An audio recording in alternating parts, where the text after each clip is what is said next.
Доброго дня, шановні пані та панове, журналісти, які Good morning, ladies and gentlemen. Thank you for helping us fight for truth and freedom. This is our second briefing today, and this briefing will be dedicated to humanitarian corridors and evacuation. And today we'll have Tetyana Lomakina, the President's advisor on humanitarian corridors. Good morning, Tetyana. The main piece of news today is the tragedy in Kramatorsk. So can you comment the situation from your side? Today, during the evacuation of the residents of Donetsk Oblast, the railway station in Kramatorsk was shelled by the Russian military, and thousands of people who gathered for the evacuation were in a dire situation. There were people with disabilities, the seniors. Over 30 are killed, over 100 are injured. And today we can clearly say that the Russian military is multiplying the criminal actions against the peaceful citizens. So the strike actually hit the railway station, which is now the central evacuation point from Donbass, from Donetsk and Luhansk Oblast. What is your opinion on that? It is an important sign, because indeed people try to rescue themselves, and at the same time this brutal attack happened. So we can only say that it was deliberate, in order to deliberately hit as many people as possible. And this is a war crime. We know today that the worst combat is expected in Donetsk and Luhansk Oblast. That's why there was this recommendation to evacuate as fast as possible. What is now the status of this evacuation? How many people are actually leaving, and is it successful? In order to conduct this evacuation, especially from the hot zones, besides the railroad connection, we also have humanitarian corridors. They are working from Lysychansk, Popasna, Severodonetsk, Horne, Rubizhne towards Bakhmut. And we really hope that the Russian military will follow the ceasefire, and that will be able to take people out of these corridors. Also, we know that for several days in a row, the Russian military has been trying to destroy the railway connection, not only in Donetsk but also in Luhansk area. Now, let us look at temporarily occupied areas in the south. What do we hear now from Mariupol, Melitopol and Berdyansk? Do we have any information? Are the corridors working? Do we have any connection with them? The communication suffers, and today we can say that the humanitarian buses that were coming to the city of Melitopol in order to deliver humanitarian cargo with medicines, food, and essentials, all that was blocked by the Russian military. They didn't let this important cargo to reach the city, and also they just took these buses, and the drivers had to all gather in one other bus and to come back. And this is an essential breach of international humanitarian law. The transfer of this cargo has been agreed by international organizations with the ICRC. And today we have the situation when people who desperately need help cannot get this help. When we talk about Mariupol, the situation is very difficult. People who manage to get out, they say that it's very difficult to get out of the city, and the Russian military is preventing access on food. From what we hear in the streets is that a lot of people who were killed, their bodies are just lying on the ground, and it's terrible, because it's really a lot of people who were killed. Thank you so much for this comment. Do we have any questions? Please pass the microphone. Hello, my name is Yevhen Polyakov. I'm asking a question on behalf of the New York Times.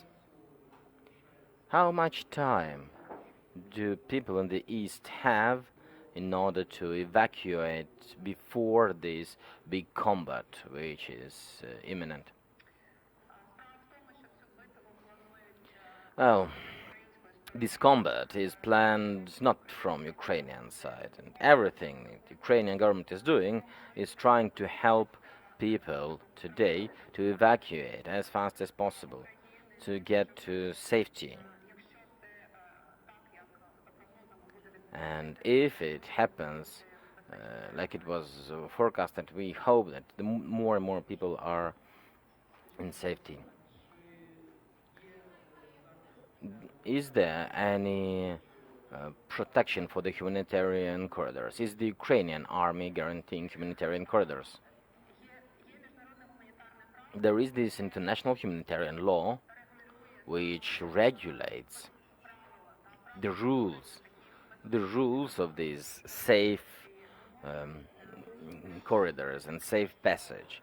And it clearly says that when there is the agreement between the two parties at war, that there is this corridor and there is a specific path.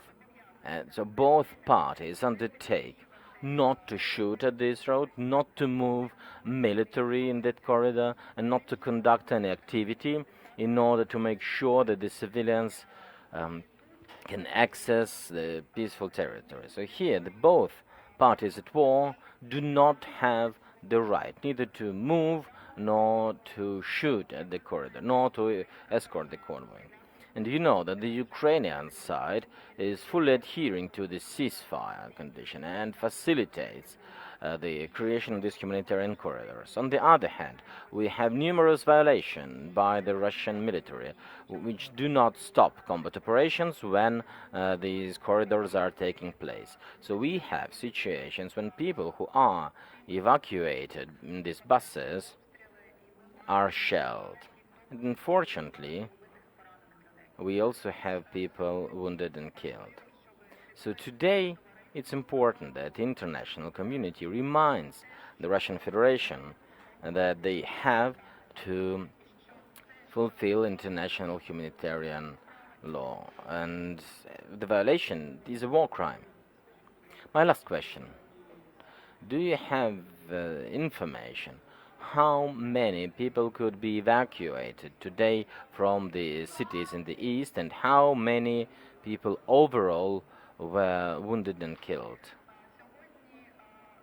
Today, we have 268,000 people who managed to get to other cities in Ukraine through humanitarian corridors. And I would like to say that this is the result of lots of work of the negotiations team. There are people preparing this transport, the humanitarian aid, and these are the heroic drivers and the emergency workers, rescue personnel who go there despite the risks of being detained, of being searched and arrested. They go there to save lives, because for the Ukrainians, life is the highest value.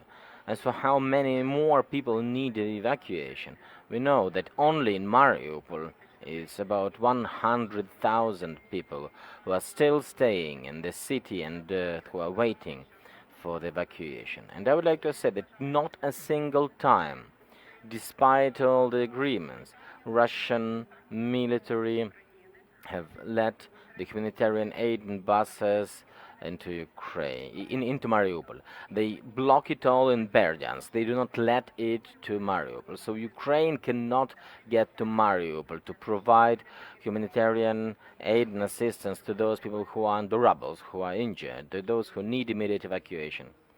Do you have information how many people died during the evacuation. Do you have any figure like that? Yes, I can make this analysis and get back to you.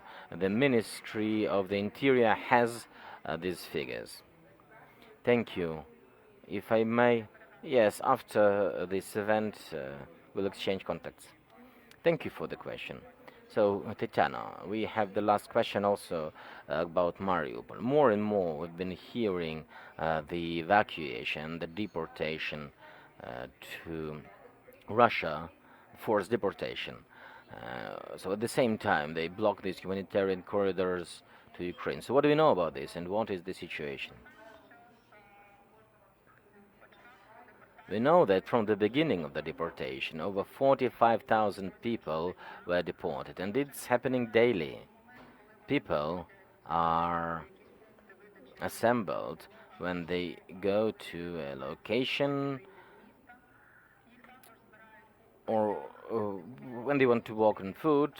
They are collected also from shelters. They all are deported. They are taken to these filtration centers in the area of Donetsk Oblast, the temporarily occupied area, and then they are transferred to different areas of Russia.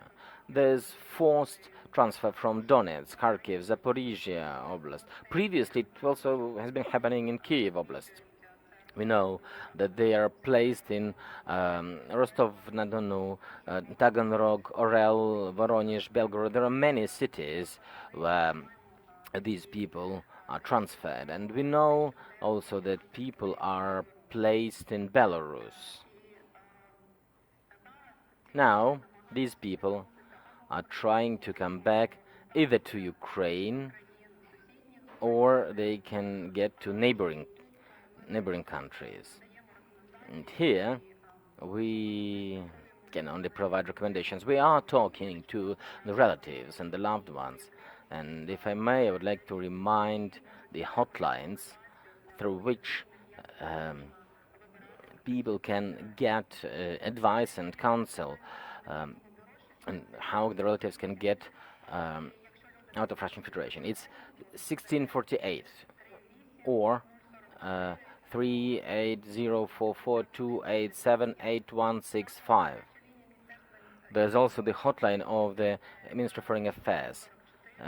It's 3804423851588, and one more hotline of the Territorial Defense of Ukraine. This is 0800.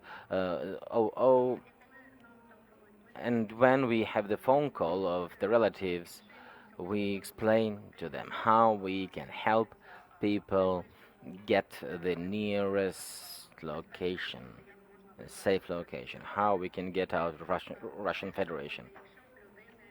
And of course it's easier if people have their Ukrainian passports and IDs. So now we are negotiating how Ukraine can help Ukrainians who lost their ID to restore these IDs. It's a separate process. Thank you so much for these comments and detailed information, Tiana. So this is the end of our second briefing today. I would like to remind you that at 1400 we will have Pavlo Kyrylenko, the head of Donetsk military civilian administration, Oblast administration. He will tell us about the situation in Kramatorsk, and we'll be able to ask questions to him. This is it. Our second briefing is over.